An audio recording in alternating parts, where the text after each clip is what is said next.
नमस्कार,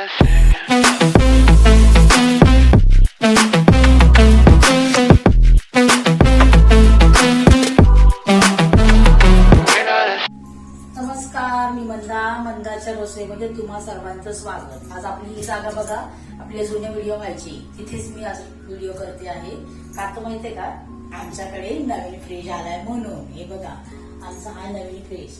याच्या मागचं कारण मी तुम्हाला सांगते बघा, दाखवण्याचं कारण काय आहे.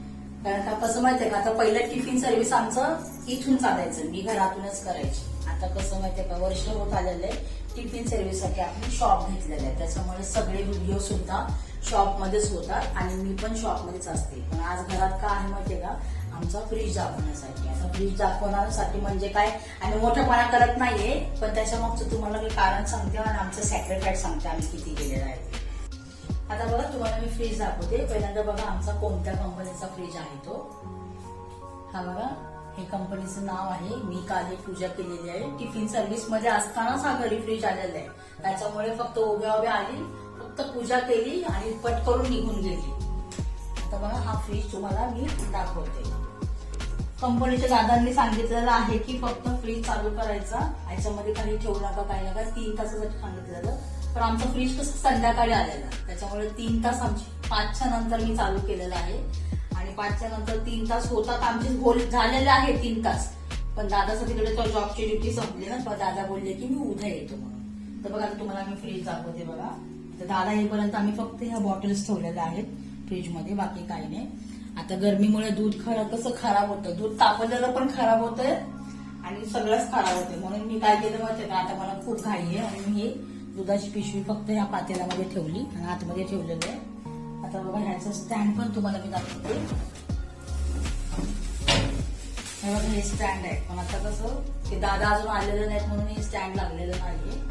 हे स्टँड बघा इथे लागलं.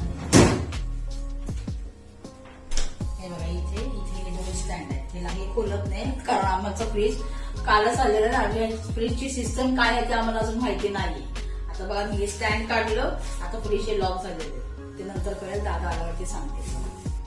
या फ्रीज मध्ये ना बऱ्याच काही सिस्टम आहेत, पण त्या आम्हाला काही कळून येत नाही. आता फक्त दादांची वाट बघायची. दादा म्हणजे कंपनीचे जे आहेत ना दादा, ते येणार आहेत आज आमच्याकडे. मग ते दाखवून येतील काय सिस्टम आहे काय नाही, तोपर्यंत काय माहिती नाही. पण आम्ही फ्रीज आल्यापासून खूप खुश आहे. म्हणजे आम्ही रात्रीपासून फ्रीज मध्ये फक्त पाणी पिते, पण आम्ही happy. I am so happy.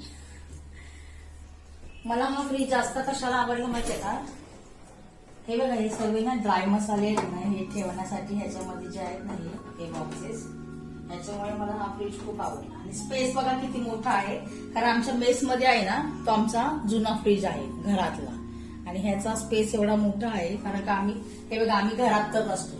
माझा सकाळचा दिवसभर मी तिथे असते माझ्या मेसमध्ये. सकाळची जे मी 10 वाजता निघते ते मेसमध्येच असते. ते संध्याकाळी आम्ही 10-10:30 घरी येतो. त्याच्यामुळे आमचं सगळं काही, फक्त आम्ही घरातून चहा पिऊन निघतो. दुपारचं जेवण ते तिथेच होतं आमचं. दुपारचा चहा पण तिथे होतो. फक्त आम्ही संध्याकाळचं आहे ना, आम्ही टिफिन घेऊन इथे येतो. कारण तिथे जेवायला बसलं तर कोणी ना कोणीतरी दादा ताई वगैरे येतात, जेवण मागतात. जर नसेल, मला खूप खराब वाटतंय की कोणाला जेवण माझ्याकडून नाही मिळालं. म्हणून रात्रीच आम्ही टिफिन घेऊन इकडे येतो. पण महत्वाचा प्रॉब्लेम काय होतो माहितीये का, घरात आल्यावरती फ्रीज मधलं पाणी नसतं आणि तिथून घेऊन येता हे बघा, दिवसभर आम्ही टिफिन सर्व्हिस मी करत असते. तिथे गॅस जवळ असते, सगळं काय तिथे ऊन गरम वगैरे सगळं असतं. म्हणून आलं आम्हाला काही भूक लागत नाही. आणि त्याच्यामुळे अगदी हवरटासारखं, कधी न मिळण्यासारखं थंड पाण्याच्या बाटल्या आम्ही घेऊन येतो. पण आम्ही खाईपर्यंत ते पाणी आहे ना गरम होतं. असं सॅक्रिफाईस मी जवळजवळ 9 महिन्यापासून केलेलं आहे. हे फ्रीज म्हटलं तर मामूली गोष्ट, आता प्रत्येकाकडे फ्रीज असतं. पण ह्याच्या मागची जी स्टोरी आहे ना, हे फक्त मला, माझ्या लेकीला आणि माझ्या मिस्टरांनाच माहिती. बघा, तुम्हाला मी सांगते की माझा पूर्ण संसार आहे ना, हे बघा, हे सगळं इथं पूर्ण रिकाम आहे. बघा, हा प्लॅटफॉर्म पूर्ण रिकाम आहे. बघा, खालीपासून वरती सगळं रिकाम आहे. कारण हे सगळं सामान आहे ना तिकडे माझ्या मेसमध्ये गेलेलं आहे. मेस म्हणजे माझं टिफिन सर्व्हिस आहे ना, बाहेर आहे. आम्ही जिथे राहतो ना त्याच्या बाहेर आहे. तिथे मी शॉप घेतलेलं आहे आणि तिथे माझ्या शॉपमध्ये सगळा माझा संसार गेलेला आहे. त्याच्यामुळे घर पूर्ण खाली आहे. फक्त आम्ही रात्री झोपाला इथे येतो.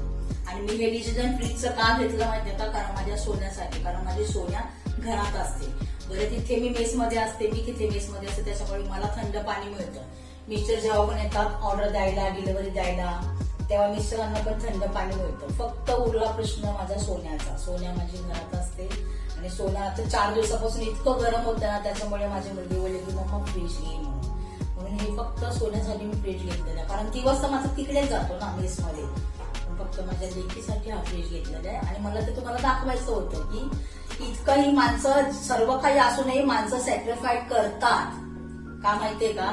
कारण कसं माहितीये का, लोड हा होतो, प्रत्येकाला लोड होतो. आता हा फ्रीज मी इथे घेतला, तिथलाही लोड आहे माझ्यावरती, इथलाही लोड आहे. म्हणजे अनेक प्रकारचे प्रेशर असतात डोक्यामध्ये. तरी पण आपलं करायचं, जीवन आहे, जगत राहायचं, पुढे जायचं.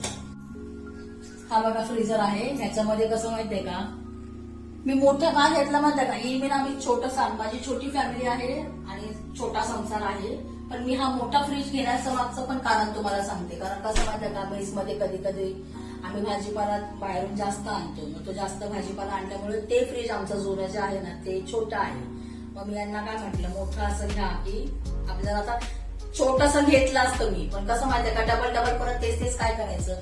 मग फ्रीज मधल्या काही भाज्या मी मार्केटला वगैरे गेलो ना, तिथे काही होत असेल ना, जागा कमी पडली ना की मग या फ्रीज मध्ये आणून ठेवायचं. रोज सकाळी जाताना तर मी नेतच असते सर्व भाजीपाला वगैरे सर्व, तर मी फ्रीज मधलं काढून घेईल ना. म्हणजे कसं 2 in 1, माझ्या घरातलंही काम होईल आणि घरातल्या भाज्या तिकडे न्यायचं तर तेही होत जाईल. तर कसा वाटला माझा व्हिडिओ आवडला असेल तर लाईक करा, शेअर करा, सबस्क्राईब करा बरं का. आणि माझ्या व्हिडिओला, माझ्या युट्यूबला सपोर्ट करा. तोपर्यंत नमस्कार.